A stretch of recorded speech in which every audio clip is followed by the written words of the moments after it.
Hukum alat penguasa, kira-kira Ibu Mega kemudian mengalamatkan ataupun mengirimkan kritikan atau peringatan ini kepada siapa? Bang Ansi Lema, sepertinya hukum kemudian yang dipilih oleh Bu Mega untuk melakukan suatu pendekatan, menyampaikan kritik ataupun evaluasi kepada penguasa saat ini. Itukah kemudian yang menjadi keprihatinan Bu Mega dan mungkin akan mempengaruhi kontemplasi yang akan dilakukan oleh Bu Mega juga menuju Kongres PDI nanti, menentukan sikap dan bagaimana juga arus bawah PDI ini, Bang. Kira-kira juga memberikan masukan kepada Bu Mega seperti apa? Karena kan pasti juga menjadi pertimbangan. Ya, kalau kita lihat kan relasi atau hubungan antara Bu Mega dan Presiden Prabowo ini kan sejarahnya panjang dan baik saja. Ya. Tetapi bukan berarti hubungan personal itu baik, kemudian Ibu Mega dan PDI Perjuangan tidak boleh memberikan kritik-kritik konstruktif. Oke. Dan terutama terkait dengan hukum, ini perlu catatan lebih.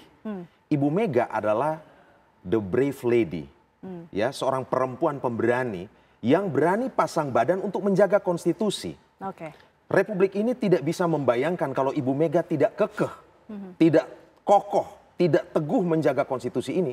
Mungkin hari ini sudah terjadi 3 periode. Dan presidennya bukan Presiden Prabowo Subianto. Oke. Itu satu hal yang sangat mendasar. Ya. Waktu itu semua elit politik semua sudah oke kok 3 periode.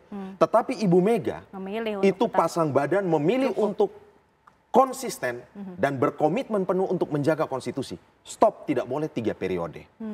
Padahal kalau Ibu Mega ikut itu, PDI diuntungkan. Ya. Jelas PDI diuntungkan. Tetapi ada hal-hal menyangkut fondasi bernegara, berbangsa, itu yang harus tetap dijaga. Yang kedua, tentu Ibu melihat dalam kasus misalnya yang menimpa Sekjen PDI Perjuangan Pak Hasto Kristianto misalnya. Itu kan proses hukumnya sebelumnya sudah inkrah. Kalau inkrah kan berarti sudah final. Dibuka kembali, ya, daur ulang. Dan tidak ada novum, tidak ada bukti-bukti baru. Saksi fakta pun yang dihasilkan tidak memberikan hal-hal apa. Maka kemudian Ibu memberi pesan, jangan sampai proses hukum ini itu dipolitisasi, dimanipulasi untuk kepentingan 1-2 orang, memanfaatkan tadi APH atau aparat penegak hukum untuk kemudian melakukan kriminalisasi terhadap pihak-pihak yang lain. Jadi apa yang Ibu sampaikan itu masih dalam koridor penguatan demokratisasi, penegakan hukum dan keadilan, dan upaya untuk menjaga penghormatan terhadap hak asasi manusia. Ingat, Ibu Mega ini pada masa dia memimpin Indonesia, dibentuk yang namanya KPK, dibentuk yang namanya Mahkamah Konstitusi. Pertama kali Pilpres diselenggarakan secara langsung, Ibu Mega itu dalam posisi sebagai presiden definitif. Beliau tidak menggunakan kekuasaannya untuk cawe-cawe, untuk memenangkan dalam proses perhitungan suara. Dan pada masa Ibu Mega pun, kemudian demi supremasi sipil, itu ABRI, yang tadi TNI dan Polri itu satu, itu kemudian dipisahkan. Menjadi TNI 3 matra dan kemudian Polri. Ini bagian dari bagaimana meningkatkan supremasi sipil. Jadi Ibu Mega itu tidak hanya bicara, tetapi merupakan sesosok teladan yang hidup. Yang sebenarnya hari ini masih ada memberi pesan kepada kita, hati-hati menulis sejarah. Dan kalau sejarah itu sudah bisa dipotong-potong, dipelintir-pelintir, bukan tidak mungkin hukum yang berada di bawah. Apalagi di atas hukum ini paling tinggi kan adalah konstitusi. Kalau konstitusi bisa dipermainkan, di bawah ini selesai. Dan Ibu Mega mengambil posisi memainkan perannya sebagai mitra kritis. Dan saya yakin Pak Prabowo mendengar ini beliau happy saja. Mitra kritis dan Bu Mega nampaknya happy saja. Inikah juga kemudian yang sudah ramai di arus bawah PDIP, mitra kritis sajalah, mitra strategi sajalah bagi pemerintah sehingga bisa terus menyampaikan kritik dan evaluasi yang membangun. Ya, tentu saya udah bilang tadi, keputusan finalnya itu baru pada Kongres. Tentu saya tidak mungkin mendahului. Tetapi kalau melihat hari ini seluruh partai sudah ada di barisan kekuasaan, kabinet, demi keseimbangan demokrasi memainkan peran check and balances, tentu mungkin PDI Perjuangan juga perlu memikirkan secara serius untuk tetap berada di luar kekuasaan. Kenapa? Karena masyarakat sipil ini juga membutuhkan artikulator, agregator, dalam hal ini partai politik untuk bisa menyampaikan aspirasi-aspirasi yang mungkin tidak terwakili dari partai-partai politik yang sudah bergabung dalam pemerintahan ini. Dan bagi kami, berada di dalam ataupun di luar, sama terhormat dan sama mulianya. Oke, baik. Itu suara dari PDIP berada di dalam atau di luar sama terhormatnya kok Bang Hendarsam. Ya. Sekarang tinggal penguasanya nyaman yang mana? Nyaman kalau PDIP berada di luar atau berada di dalam sehingga bisa menyampaikan kritik secara lebih langsung lagi? Ya sebenarnya kedua-dua hal tersebut tuh sebenarnya kita nyaman-nyaman saja, tentu nyaman-nyaman. Jadi menurut saya ya, dengan kita balik lagi ke apa namanya itu, ke konstitusi kita dengan sistem presidensial seperti ini, kan tidak, oposisi itu memang tidak ada kan gitu.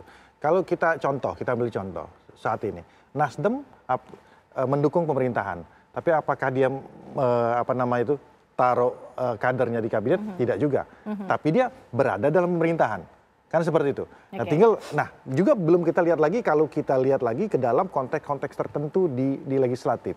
Bagaimana dialektika, diskursus yang terjadi di sana kan sangat tajam juga gitu loh ya kan. Nah itu antara partai-partai koalisi Kim itu sendiri itu berantem juga kalau terjadi itu kan gitu ya kan, nggak sepakat ya kan. Dan itu merupakan hal yang wajar. Nah inilah bentuk maksud saya pendewasaan politik kita, bahwa politik kita itu bukan masalah minyak dan air, bukan hitam dan putih, bahwa semua itu akan berjalan secara natural. Ini kultur dan budaya politik kita yang akan kita bentuk kemudian. Jadi ini bukan masalah bergabung atau tidaknya, bahwa ada di konteks tertentu, ada di fase tertentu, ada di momen tertentu, bisa bersama-sama, bisa juga berbeda.